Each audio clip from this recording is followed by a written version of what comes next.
3 দিনের মধ্যে স্থায়ীভাবে মোটা হতে চাচ্ছেন তাদের জন্য আজকের এই ভিডিওটি খুবই ইম্পর্টেন্ট হতে যাচ্ছে। আসসালামু আলাইকুম, আপনারা সকলে কেমন আছেন? আশা করি আপনারা অনেকেই ভালো রয়েছেন। যারা আর অ্যাপেলন সিরাপ খেয়েছেন বা খেতে চাচ্ছেন তাদের জন্য আজকের এই ভিডিওটি, আর যারা খেয়েছেন তাদের জন্য আজকের এই ভিডিওটি অনেক ইম্পর্টেন্ট হতে যাচ্ছে। আর যারা স্থায়ীভাবে মোটা হতে যাচ্ছেন, ওজন বৃদ্ধি করতে যাচ্ছেন, শরীর একেবারে দুর্বল, খাবারের প্রতি অরুচি, খাবার খেলে বমি বমি ভাব হয়, তাদের জন্য আজকের এই ভিডিওটি অনেক ইম্পর্টেন্ট হতে যাচ্ছে।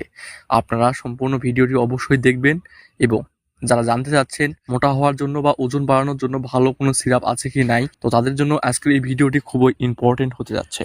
সম্পূর্ণ ভিডিওটি দেখবেন, কারণ এই ভিডিওতে আমরা এই ঔষধ খাওয়ার কার্যকারিতা প্লাস এই ঔষধ কোন বয়সে কিভাবে খাবেন, সঠিক নিয়ম কি, কিভাবে খেলে ক্ষতি হবে, কারা খেতে পারবেন না, আপনার কি কি সমস্যা হলে এটা খেতে পারবেন, বিস্তারিতভাবে যেহেতু আলোচনা করব, এই জন্য ভিডিওটি খুবই ইম্পর্টেন্ট। এখন আমরা আলোচনা করব এই ওষুধের কার্যকারিতা কি, এরপর আলোচনা করব খাওয়ার সঠিক নিয়ম আপনার বয়স অনুযায়ী। তাহলে কথা না বেরিয়ে ভিডিওটি শুরু করা যাক। এই ওষুধের কার্যকারিতা, প্রধান কার্যকারিতা হচ্ছে যাদের খাবারের প্রতি একেবারে অরুচি, দেখবেন খাবার খেতে মন চাচ্ছে না, বিভিন্ন ধরনের নাস্তাপাতি খেতে মন চায়, তবে খাবার দেখলে বমি বমি ভাব হয়, কোনো কাজ করতে মন চায় না, তাদের জন্য এই ঔষধ খুবই কার্যকারী।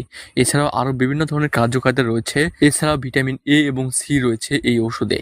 লিকলিকে শরীর স্থায়ীভাবে মোটা করতে এবং ওজন বৃদ্ধি করাতে এই ঔষধ অনেকটাই ভালো। এখন অনেকেই এই ঔষধ বাজার থেকে কিনে আনবেন, একটু দাঁড়ান, কারণ এই ঔষধ খাওয়ার পর অনেকেরই কিন্তু উপকার হয়নি, আবার অনেকের উপকার হয়েছে। কেন উপকার হয়নি সেই বিষয় নিয়ে একটু আলোচনা করব এবং কেন উপকার হয়েছে সেই বিষয় নিয়েও আলোচনা করব। তাহলে আপনারা বুঝতে পারবেন যে আপনাদেরকে কয় পিস খেতে হবে এবং কিভাবে খেতে হবে। এখন আমরা আলোচনা করব এই ঔষধ খাওয়ার সঠিক নিয়ম কি। তবে আমাদের যে বিষয় জানতে হবে সেটা হচ্ছে ছোট বাচ্চারা, প্রেগনেন্ট মহিলা এবং ডায়াবেটিস রোগীরা অবশ্যই ডাক্তারের পরামর্শ ছাড়া এই ঔষধ খাবেন না। দেখুন, এখন যে বিষয়টি নিয়ে আমরা আলোচনা করব সেই বিষয়টি খুবই ছোট্ট, তবে আমাদের শরীরের জন্য এবং আমাদের স্বাস্থ্যের জন্য খুবই ইম্পর্ট্যান্ট। সেটা হচ্ছে যে আমরা 7 দিন কি খাবার খেয়েছি, লাস্ট 7 দিন কি করেছি, অর্থাৎ আপনজনের সঙ্গে কত ঘন্টা কথা বলেছি, এরকম কোনো বিষয় নয়। অর্থাৎ মাছ গোস্ত দিয়ে যে খেয়েছি এমন কোনো বিষয় নয়। সকালের খাবার কি সকালে খেয়েছি, দুপুরে খাবার দুপুরে খেয়েছি, নাকি রাত্রে খেয়েছি, রাত্রের খাবার কখন খেয়েছি, ঘুম কত ঘন্টা হয়েছে, আমাদের পরিশ্রম কত ঘন্টা হয়েছে এবং পানি কতটুকু খেয়েছি, পর্যাপ্ত ব্যায়াম হয়েছে কি না, সম্পূর্ণ একটা ডাটাবেস তৈরি করতে হবে 7 দিনের। লাস্ট 7 দিনের ডাটাবেস কেন তৈরি করতে হবে? কারণ লাস্ট 7 দিন আমরা যা করেছি, রিসেন্ট 1 থেকে 2 মাস আমরা একই রকমই কাজ করেছি, সামান্য একটু 19-20 হতে পারে, কিন্তু আমরা একই কাজ যেহেতু করেছি, আমরা 7 দিনের ডাটা অ্যানালাইসিস করলেই, অর্থাৎ আমাদের এই 7 দিন কি করেছি না করেছি এটা জানলেই আমরা বুঝতে পারবো যে আমরা ইতিপূর্বে কি করেছি। এই জন্য যা 7 দিনের নিলেই হবে। আপনারা যদি চান 1 মাস 2 মাস নিয়ে নেন, কোনো অসুবিধা নাই। তাহলে বোঝা যাবে যে আমাদের সমস্যা কেন হয়েছে। অতিরিক্ত টেনশন করার কারণে আমাদের শরীরের অবস্থা খারাপ হয়েছে, নাকি অতিরিক্ত পরিশ্রম করার কারণে আমাদের শরীরের অবস্থা খারাপ হয়েছে, অথবা আমরা খাবার কম খেয়েছি, পুষ্টিকর খাবার খাইনি এবং পরিশ্রম করেছি অতিরিক্ত, এই কারণে আমাদের সমস্যা হয়েছে।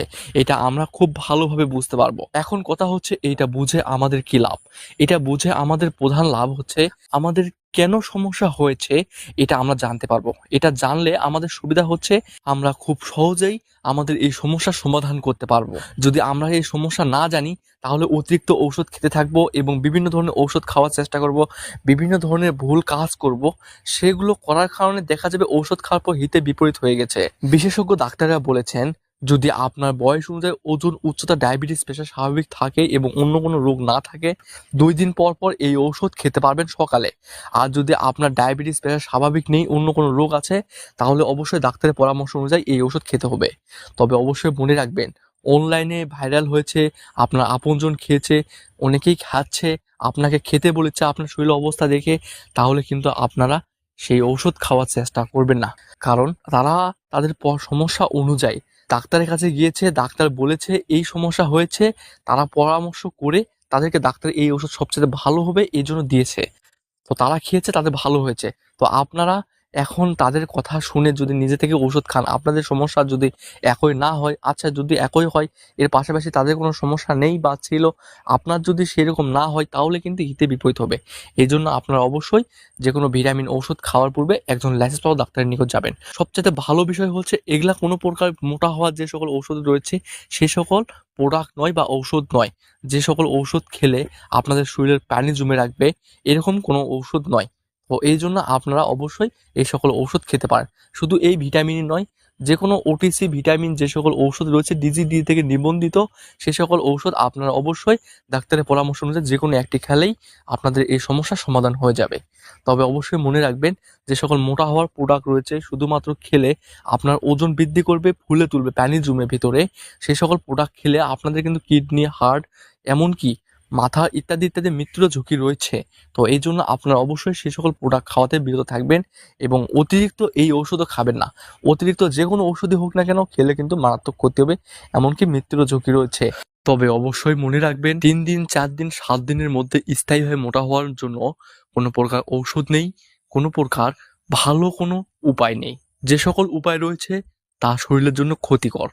এই জন্য অবশ্যই আপনারা 3 দিন বা 4 দিনের মধ্যে মোটা হওয়ার চেষ্টা করাতে বন্ধ থাকবেন এবং সঠিক ঔষধ খাওয়ার চেষ্টা করবেন, সঠিক চিকিৎসা নেওয়ার চেষ্টা করবেন।